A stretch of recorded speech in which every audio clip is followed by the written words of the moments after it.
the saddles used to go up there. They then named all the horses. We've even got one named Grantley after the commissioner. We've got another one named Lockley's after Assistant Commissioner Bendido. So I'm not 100% sure on how they name them, but they've got a special way of picking a letter of the alphabet to start the name of the horse. And so, as Darren talked before, they've now got all their records, all their stud books on digital, and they can now, via the Historical Society, look up for anybody where the horse, when it was bred, who rode it, how long we had it for, if it's a mare, how many horses, foals it's had. They can, from the day they arrive to the day they either leave or pass away, we've got every bit of information about them. So afternoon shift is the Friday and Saturday and Thursday. Thursday they'll go to a shopping centre. They could go down to Glenelg, places like that. Friday and Saturday they go to Hindley Street. So it's mainly an afternoon shift job. But during the daytime they start earlier, the members, and they'll have them out on their manage and preparing them for the shift. So do they have stable hands, or the members are the stable hands? No, stable hands are public servants. Yeah. So yeah, and Darren's, I should say, going to hose Humphrey down. So.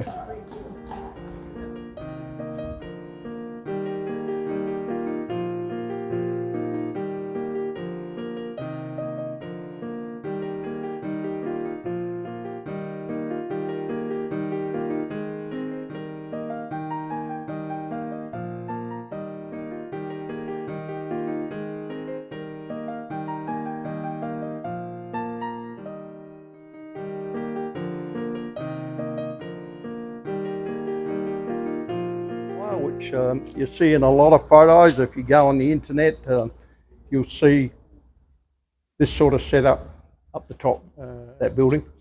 And so it was in a poor state.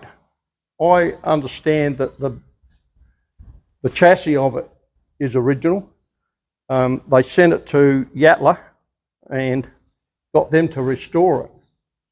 Then they found out that it belonged to the police, so they refused to work on it. So it came back here, and we had a carpentry shop, and I think volunteers as well finished it off. But yeah, as soon as they found out that it had something to do with police, they didn't want to work on it. We've got a Wally, an older gentleman. What's Wally, 81? No, he's young. He's older than you. Yeah. Sorry, Wally's about 83, I think. And we didn't know, but and you'll see up in the museum, he does murals on his local church down Lockley's Way, I think it is. And he started doing that, but had to stop because it's all going to be demolished. So we relined all of this. John White, myself, and another volunteer, Les. We came down from the museum and did it all. It took them about 2 years to put some bitumen in here, because this used to be Ron, our vehicle manager's office, but white ants ate the thing down and the ceiling fell down. Luckily he wasn't here. And it took them 2 years to put some bitumen in there for us. And then we painted it, got everything up to this stage, and then they turn around and say the whole place is going to be demolished. This garage used to be where number 1 Angus Street was, where the courts are. This big shed was down the side there, next to an old house which used to be police headquarters, and oh, there's Tiff now. I knew she'd be working. Yeah, and they took it apart and brought it down here, I don't know, in the 60s. When Angus Street, number 1, was built in the 65 or something, wasn't it? So it would have been in the early, still down here. So without them, we'd have trouble keeping these going, because the BSA Bike Club supply parts for us. And my wife said, keep insuring it. So. Do you get them when you retire? No, I bought that off a fellow at Port Pirie. One of the other volunteers said, hey, go and buy a bike. I've only ridden it about, I've done probably 100 odd Ks on it. But then so was it your... about June last year, my wife said, stop riding the bike. Oh. And every time she sees a fatal accident with a motorcyclist, she drives it even further home. So I said, she said, give it away, give it to the society. So I did. So that wasn't your biking? No, it was a SAPOL fleet. They all are. Yeah. But he bought it at auction and did it all up, and yeah, lovely bike to ride. It's been, originally it was the sleeping quarters for all the male, well, it was only males, and then it became classrooms, it became traffic section. It's been a lot of things, but if you go and use the toilet upstairs, you'll find there's a urinal in there, because it was all male way back, you know, for many, many years. So if you come on in, gallery, these 61 members here have paid the supreme sacrifice. The last one was a fellow I knew, Bob, and Bob would have known him too, Bob Shopsack. Last worked at Holden Hill. He was killed on a motorcycle accident at Tunkillo, and we haven't had anybody killed or die since 2002. So we've got fingers crossed that's over 20 years. So. Is that only when they're on duty, or only when they're on duty? When they're on duty. Yeah. And then there's people that went to war and never returned. Over here we've got those that did national service, and most of them now have passed away as well, because, you know, it was It's a long time ago. Yeah. But those members are also on those honour boards.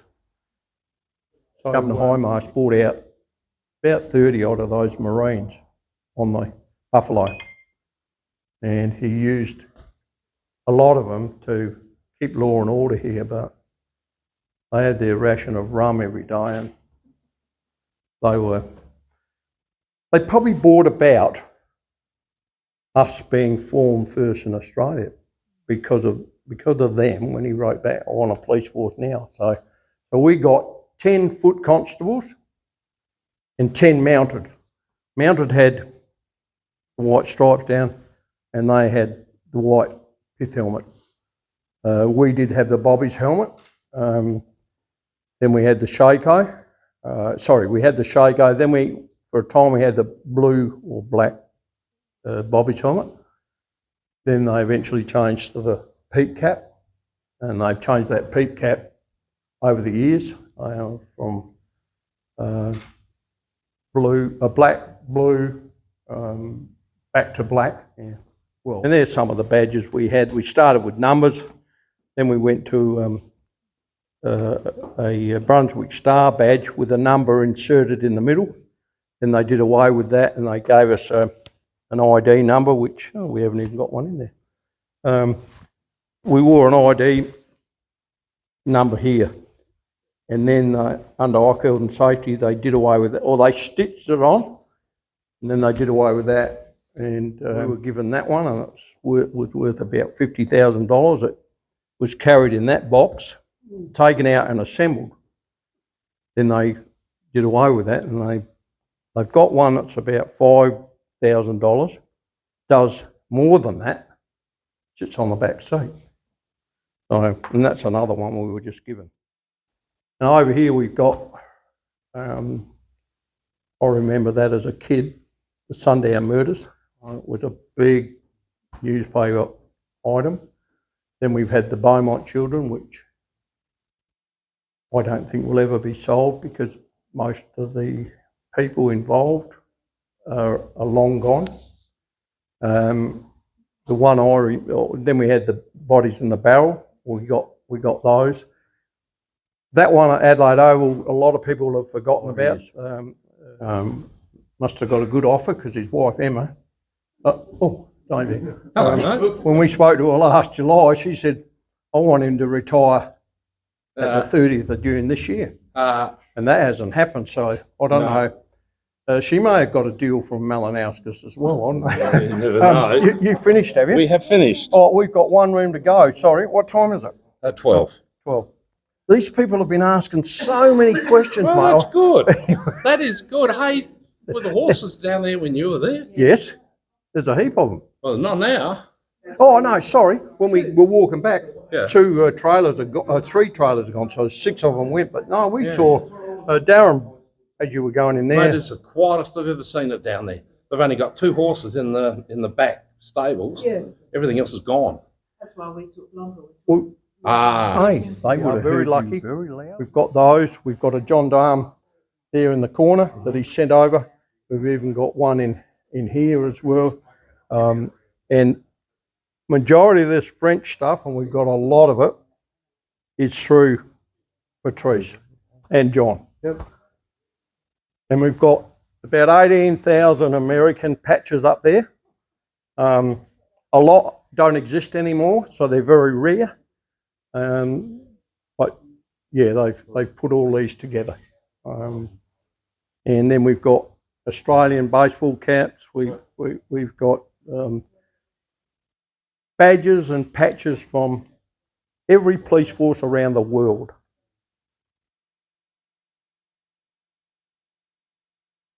And we've got to pack these up and box them and label them and hopefully it would have been nice. We thought they were just going to transport them to a location, our new location, but that hasn't happened. They're talking about storage now, so and they're talking about up to 3 years. If that happens, some of us are going to be too old to pick up a heavy badge.